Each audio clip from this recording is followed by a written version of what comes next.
Welcome to Last Words presented by The Pit. I am one of your hosts, Doc Coyle, and this is the end of the year edition 2020. What a year. Please, my co-hosts. It's the end of the year, and I'm Jordan Olds from 2 Minutes to Late Night. I'm Katy Irizarry from Season of Mist and Loudwire.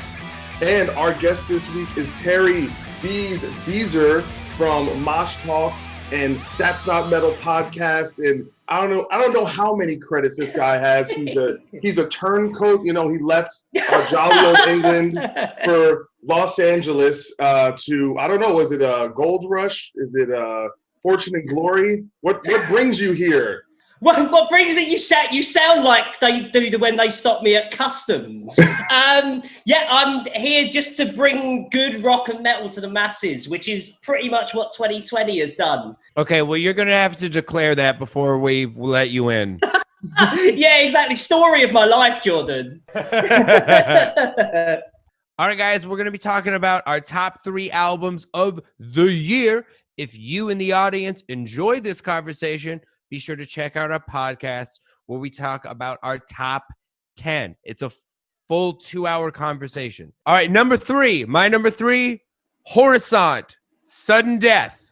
Dude, we listened to this earlier this year. I had never heard of this band. I saw that album cover, and it was just like a hockey helmet with a knife in it or whatever. And I thought that I was in for a Sick of It All record. And what I ended up getting was the new version of Steely Dan. And I loved it. I'm a huge fan of just like dad rock, but there's something special about these guys. There's something refreshing. No one's ever brought like the Allman Brothers back or Steely Dan back in this exact way. Like there's something so cool about these guys. And I feel like once they could grow and we could see radio hits that feel like Steely Dan songs, and that feels crazy. I'm so excited about these guys. Sudden Death. Love this band. So glad you mentioned them. And I'm kind of mad at myself for not putting them on my list. I think we found the cure to all this male suicide. It's Steely Dan, all right? Clearly, yeah, absolutely. Dude, I feel great. I know. I deleted my Twitter and I listened to Horizont. I'm fine. That sounds like a good life. This is one of my 3 number ones. I got a number 1 metal album of the year. I got a number 1 rock album of the year and an industrial/synthwave album of the year. So this is a metal show. I'll start with the metal album of the year. Wayfarer, A Romance with Violence. It has been a journey. I never heard of this band. When I first heard them, because we had Shane McCarthy on the show, I looked them up and I wasn't really sold on what I had heard. And then I heard this record. And I've not stopped listening to this record since the day you people made me listen to it. I love this record. I'm really sick of the same black metal. I love it, but I do not need to hear, another sparkly, melodic black metal band. I don't need to hear another Dimmu Borgir. I don't need to hear another Enslaved. I don't need that. I need to hear something new and fresh. And these bands are doing it. And Wayfarer is one of them. I love this record. I really do. I haven't stopped listening to it. A Romance with Violence. This is my number 1 metal album of the year. I got my bed frame from Wayfarer. Oh my God! Wait, no, I did too. By the way, that new Enslaved is good as hell. All right, so it is a great album. It is, and again, I could go on and on. Honorable mentions. These are the hardest things for me to do at the end of the year, but there's one thing I'm certain of. That's my number 1 metal album.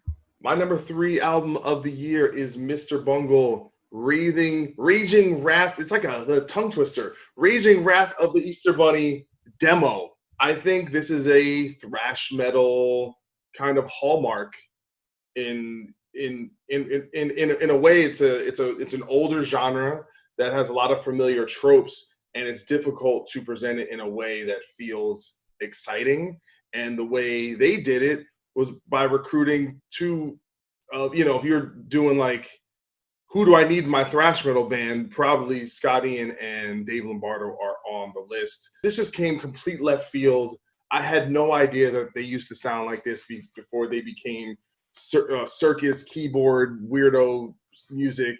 And it was just one of the wonderful surprises of the year when they first put out that song. I was like, what the hell is this? And I got the album, and the whole album is sick. I love the production on it. I feel like this is a record that's, as far as thrash metal and that crossover sound, people are going to be referencing for a long time. I love that you could hear Scott Ian in it as well. Like the tightness of the riffing, like you can straight away be like, there he is. Yeah, it's no joke. Yeah, the tightness of the wrist felt like, where is this guy? Scott, he's back. It's so good to see you, Scott. We missed you. I just can't remember the last time I heard an Anthrax album. But anyway, BEEZ. Yeah. My number 3 on Relapse record is an album that I have not stopped listening to since it came out about 6 weeks ago. It's Nothing and the Great Dismal. The best production job of the year from Will Yip. The lush sound of it. And this is something that I interviewed Dominic today from the band. And I was telling him that the thing is, this is something that I hear that could appeal to old school Smashing Pumpkins and My Bloody Valentine fans. But to me, they feel like the older, moodier brother of all of the exciting stuff that's happening in the hardcore world at the minute. So these Code Orange, Jesus Peace, a more melodic, moodier take on a gnarly sound is what you get with this Nothing album. It uses distortion in such a glistening, beautiful way.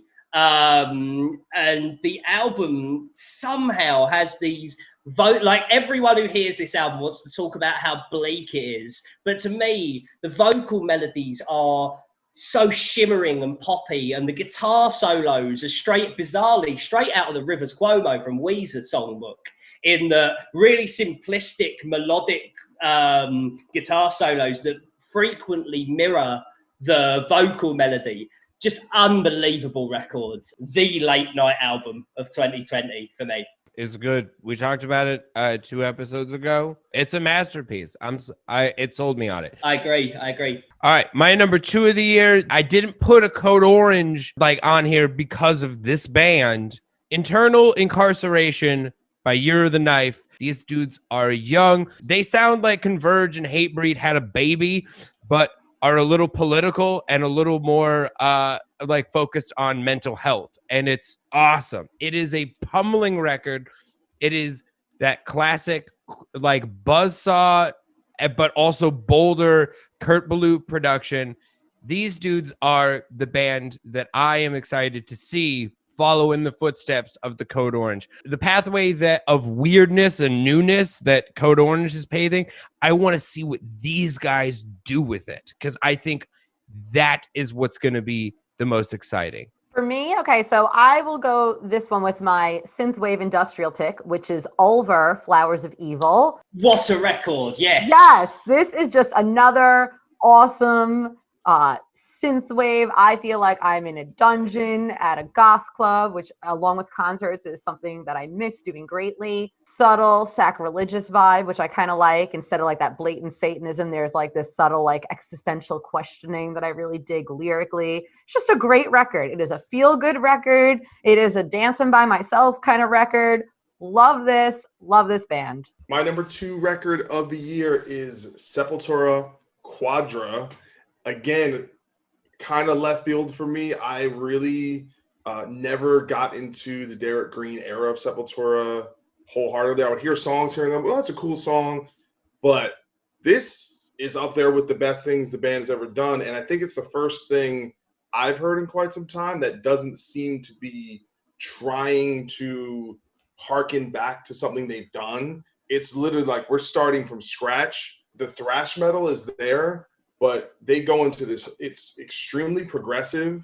Andreas Kisser is doing the best guitar playing of his entire career. He is shredding. There is orchestral sections that are just absolutely insane. Derek is singing in spots. It's weird because I feel like it came out right when the pandemic happened. So I think the album really went under the radar. People don't really know about it. So, but I preach its its merits and glories to everyone I can. It's unbelievable. It's a real benchmark album for metal, period. So all hails to Sepultura. No matter, even like when you were saying you found it hard to get into the Derek Green era stuff despite songs here and there, it always comes with the will to want to like it though, right? Like, it's good to be able to, yes, a wicked Sepultura record back. My number 2 on Roadrunner Records, from the United Kingdom, Creeper. The album is called Sex, Love and the Infinite Void. They are one of the most fearless bands on this planet, to the extent where they finished their album cycle for the first record, main stage at Reading and Leeds, loads of big stuff back there, split up in public, a la the last show on David Bowie's Ziggy Stardust run, went away, killed their identity, killed their persona, and came back with a record so different. I had this record for a while, and I was like, I love this. I love that it sounds like My Chemical Romance. It sounds like Britpop. The creativity knows literally no bounds with this band. And I just worried whether people would get it or not. The album went in at number 5 on the UK charts. My mate's album went in above Sir Paul McCartney, and he is one of the most horrifically overrated Beatles. That's a good thing, man. I love Paul McCartney. McCartney too sounds like golf balls hitting a piano. It's great. I won't get into the Beatles, but what I'm saying is going in above a Beatle is a hell of an achievement for any band, but for a rock band in 2020, I don't think America's caught up with Creeper yet, and they are very odd and British, and I think that they might be a little too UK for America. But I hope that I'm wrong, because the album is kind of steeped in Americana and 50s diners and aliens and everything in between. All right, my number 1. No one is surprised the K is silent. Kvelertak Splid, best album of the year, and no one remembers that it fucking came out, because it came out literally 2 weeks before the lockdown. They didn't even get to tour for it. I think that this album is a victim of... I didn't see this album on a top 40 list of what people were writing about. And I remember hearing other critics talk about it. Like Anthony Fantano said that he just shut it off because he didn't like the high-end fizz on the mix or whatever. And then because they're not a band that sings in English, people kind of stopped paying attention to them. And then they lost their singer, who iconically would come out wearing a head owl on his head. And so you lose that guy. Just everything was against these guys coming out the gate. I don't think this is just the best record of the year. I think this is one of the best records of all time, of any genre. Everything that we're talking about with bands combining sounds and genres, like this album uses every type of heavy metal, punk, thrash, black metal, every single thing that uses a guitar, and used beautifully to perfection. Every song is a completely different song, but you can hear how it is connected. You're missing out on some of the best song composition that has ever existed, and guitar harmonies that rival Iron Maiden, because there's 3 dudes doing it. It is a wall of sound. It is everything that I love about this type of music in one album. Kvelertak needs the credit that they deserve, man. And you can have your K sound back, because I'm American. And I know I sound like a billboard, but this is another record that absolutely just came into my life and changed it. And it's a band I'm sure no one has ever heard of. They're called Obsidian Kingdom. The record is called Meat Machine. It's kind of like if Faith No More, actually, if it's like everything that like Mike Patton has done, mixed with Nine Inch Nails, mixed with the Deftones, but with like double bass drums. This is a high bar that you are setting, Kate. Like, Jesus. I promise you will not be disappointed. It's 3 of the best bands of all time combined. Yeah, you just, the Voltron of 90s metal? Yeah, that's exactly what they are. Thank you. You finally put what I've been trying to say into more succinct terms. They are the Voltron of 90s metal. Like, peak 90s everything. I mean, they have this song called The Pump that I liked more than I liked any of the Deftones songs that came out this year. And that's a bold statement because I eat, breathe, and sleep Deftones typically, and I mean, it's such an incredible record. It's so hard to define and pigeonhole other than having this 90s nostalgia feel, but there's still something contemporary about it. I'm obsessed with this band. I really am. And again, like, I really tried to be as diplomatic as possible, and I wrote a list without any of my own bands on it, but I had to follow my heart because this is truly my favorite record. Not just my favorite rock record, this is my favorite record that came out this year because there's just something about it that's so special. And there's an amazing collection of musicians such as Amelie from Neigher, who is like a massive fan of this band. I don't know how they haven't really caught on here in the States, but they're incredible. And power to them. They're playing a festival this weekend in Barcelona. It's obviously limited and everything and a much different setup than you would imagine. But I'm really excited to see this band being able to actually get out there. And I'm sorry. I'm sorry, but I'm not sorry. I love this record. I work with some great bands. I'm not going to name them all. This is absolutely one of them. Obsidian Kingdom, Meat Machine. It's fantastic. It is fantastic. Jordan said his album was the best, one of the best of all time. So he's trying to one up you. So you gotta say it's one of the greatest albums of all time. All time, man. I mean, it's good, but we could calm down there. No. Thriller, Honey by Robin, this. All right. Well, one, I just have to point out, one thing I love about this show is every single co-host has completely different tastes when it comes to heavy music, and that was completely representative. Even though I got to change Jordan's stereotype name from Doom Metal Dan to Hipster Metal Henry. Okay, top 40, Charlie. No, I'm mainstream metal Marlon. Mainstream metal Marlon. Yes, really is Marlon. Festival metal Frederick. Mainstream. I'm the resident sellout here. Didn't get a chance to put Carcass Despicable EP in here. Since there's only 4 songs, I'm just gonna put it to the side. My number one record of the year is Bring Me the Horizon, post-human survival horror. This record was just, it's everything I want in a modern commercial metal band. And I've followed this band. To me, their career actually reminds me a lot of the early Deftones records, where each record they kind of go in a completely different direction. The previous record caught a lot of flack because it was basically made like a pop record. And then now they went back and brought the metal in. And a lot of times when bands do a kind of back to the roots record, they forget that they learned how to write hooks on the Sellout record. And they didn't do that. They kept all the hookiness and catchiness from Ammo and even the previous record. And it just all kind of comes together.